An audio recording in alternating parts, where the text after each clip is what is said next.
नमस्कार, मैं सिरांधा आप सभी दर्शकों का अन्नदाता कार्यक्रम में स्वागत करती हूं। किसान हमारे देश के अन्नदाता हैं और वे ही हमारे देश के भाग्य विधाता हैं। ऐसे ही भारतीय किसानों को खेतीबाड़ी से जुड़ी हुई बहुत सी नई लाभकारी जानकारियां देने के लिए हर रोज सुबह हम आपके साथ आते हैं। तो चलिए कार्यक्रम शुरू करने से पहले देखते हैं क्या है आज के अन्नदाता में।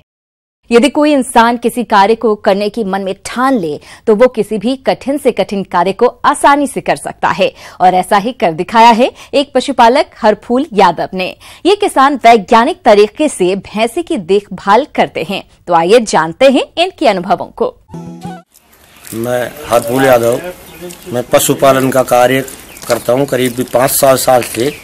किसी एक हरियाणा में किसी आदमी के घर पे अच्छी नस्ल के पाड़े या भैंस देख के मेरा भी ये मन हुआ कि मैं भी एक ऐसा मेरे घर में पशु खुद पालूं।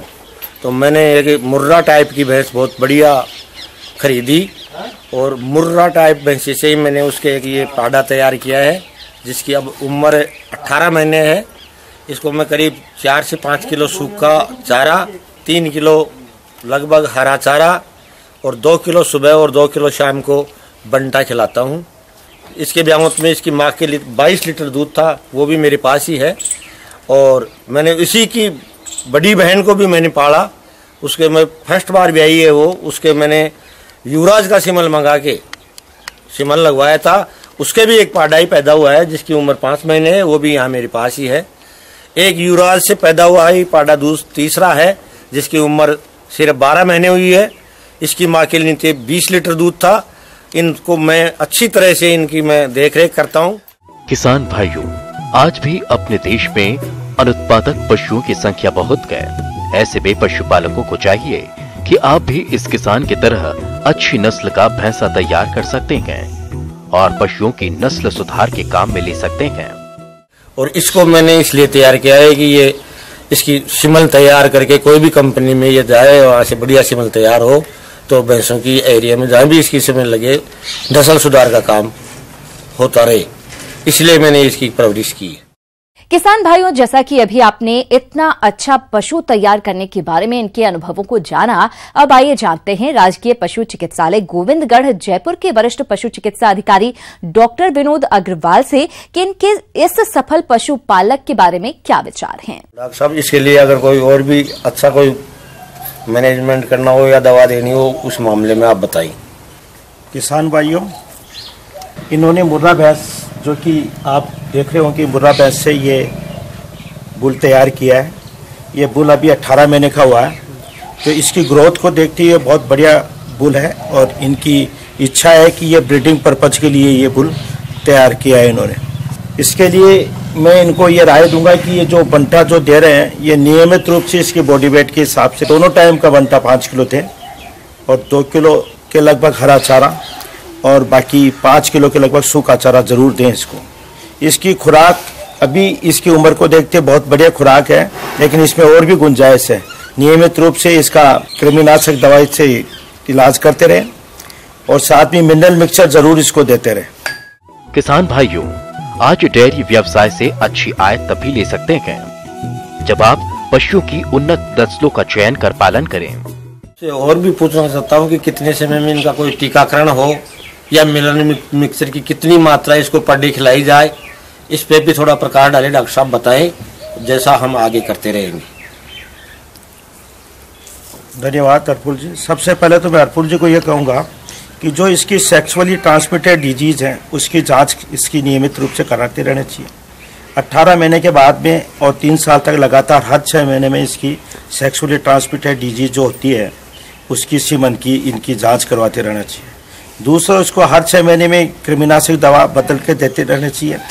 और दूसरा, जो मिनरल मिक्सचर है वो अच्छी कंपनी का मिनरल मिक्सचर 50 ग्राम से लेकर 100 ग्राम नियमित रूप से देते रहना चाहिए, क्योंकि मिनरल मिक्सचर से इसकी जो फर्टिलिटी पावर है ना वो इसमें बढ़ सकती है। ये आपके लिए बहुत फायदेमंद रहेगा।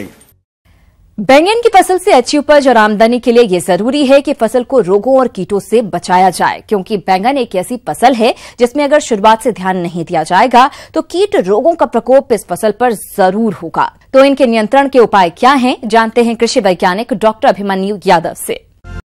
जैसा कि आप जानते हैं, बैंगन हमारी सब्जियों में से एक महत्वपूर्ण सब्जी फसल है और हमारे उत्तर भारत में बहुतायत से उगाई जाती है।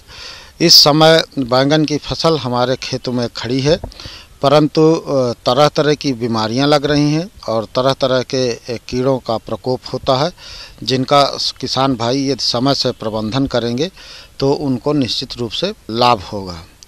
जहां तक कीड़ों के संबंध में है, बैंगन में सबसे महत्वपूर्ण जो कीट होता है वो तना और फल वेधक होता है। तना वेधक के कारण से ऊपर की टहनियों में सूंडी छेद कर देती है, जिसकी वजह से जहां से छेद करती है वहीं से पौधा की टहनी लटक जाती है और सूख जाती है। उसकी वजह से पौधे का सही ढंग से विकास नहीं हो पाता और कीड़ों की संख्या बढ़ती रहती है, जिसकी वजह से फलों में फल छेदक या सूंडी लग जाती है। आप जानते हैं कि फलों में जब सूंडी लग जाती है तो फल में छेद कर देती है और जब छेद हो जाता है तो आप जानते हैं कि फल की क्वालिटी ख़राब हो जाती है, जिसका बाज़ार भाव नहीं मिल पाता और किसानों को नुकसान उठाना पड़ता है।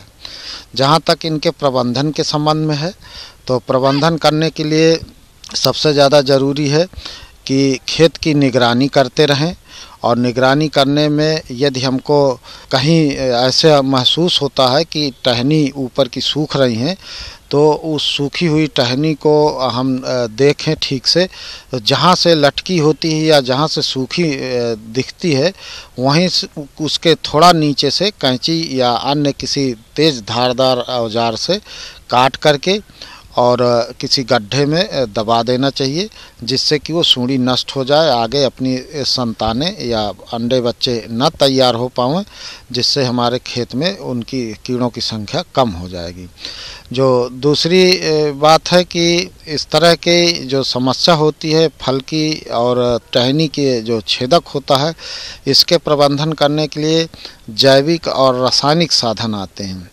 जैविक साधनों में कई तरह के साधन ऐसे हैं, जैसे फेरोमोन ट्रैप है, जिसको अगर हम अपने खेत में 5 से लेकर 25 तक अपने प्रति हेक्टेयर खेत में लगा दें तो जो नर कीड़े होते हैं वो आकर के उसमें मादा कीड़ों की महक में फंस जाते हैं और फिर उनको दूसरे तीसरे दिन इकट्ठा करके कुचल करके किसी गड्ढे में दबा दें तो बिना रासायनिक दवा डाले आपके खेत में इन कीड़ों की संख्या कम हो जाएगी। दूसरी जो जैविक में आते हैं, ट्राइकोकार्ड आते हैं।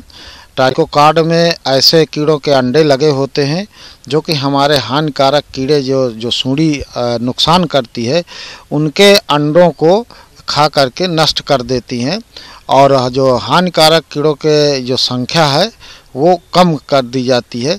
और इसके उपयोग करने के लिए ज़रूरी है, चूँकि एक कार्ड में लगभग 50 से 60 हज़ार अंडे होते हैं, लगभग 2.5-3 कार्ड अपने प्रति हेक्टेयर खेत में छोटे छोटे टुकड़ों के माध्यम से खेत में लगा दें और जब खेत में हम लगा देते हैं तो ये ट्राइकोकार्ड के जो कीड़ों के अंडे होते हैं ये फूटते हैं और फूट करके जो हानि पहुंचाने वाले कीड़ों के अंडे हैं उनको नष्ट कर देते हैं, जिससे उनकी संख्या नहीं बढ़ पाती। तो ये ट्राइकोकार्ड भी लगाया जा सकता है। इसके अलावा जो हमारे जैविक में आते हैं, नीम के उत्पाद हैं, जैसे नीम के पत्ती का सत है, जिसकी 4 किलोग्राम नीम की पत्ती को 20 लीटर पानी में कुचल करके 6-7 दिन तक सड़ा लें और उसको सूती कपड़े से छानकर छनित द्रव में 1 लीटर द्रव में 10 लीटर पानी मिला करके और फिर छिड़काव कर दें तो सूंडी कम हो जाती है। इसके अलावा नीम का तेल आता है। नीम की तेल की 20 से 25 मिलीलीटर मात्रा 1 लीटर पानी में घोल बनाकर छिड़काव कर सकते हैं, या फिर नीम सीड कर्नल एक्सट्रैक्ट होता है या आप खुद बना सकते हैं। नीम के गुठली का अर्क 5% का अर्क का उपयोग करके और छिड़काव कर दें, जिससे ये कीड़ा कम हो जाएगा। फिर यदि इस तरह की समस्याओं से ये तमाम उपाय हैं नहीं अगर सुधार हो रहा है, तब फिर कीटनाशक दवाइयों का इस्तेमाल करने की बात होती है। और कीटनाशक दवाइयों में सबसे अच्छी है कि स्पाइनोसैड दवा ली जाए। इसकी 200 ml मात्रा 500 लीटर पानी में घोल बनाकर प्रति हेक्टेयर छिड़काव कर दें तो सूंडी को कम कर देती है। इसी तरह से जो दूसरी दवाई आती है इंडाक्सा कार्ब आती है, जो धावा या धावा गोल्ड के नाम से बिकती है। इसकी भी आधा ml 1 लीटर पानी में घोल बनाकर छिड़काव किया जाए तो कीड़ों का प्रबंधन हो जाता है। परंतु कीटनाशक दवाइयाँ डालने से पहले किसान भाइयों को ये ध्यान रखने की ज़रूरत होती है कि जो फल हों उनको तोड़ लिया जाए और दवा डालने के बाद 6-7 दिन के बाद ही फल को तोड़ा जाए।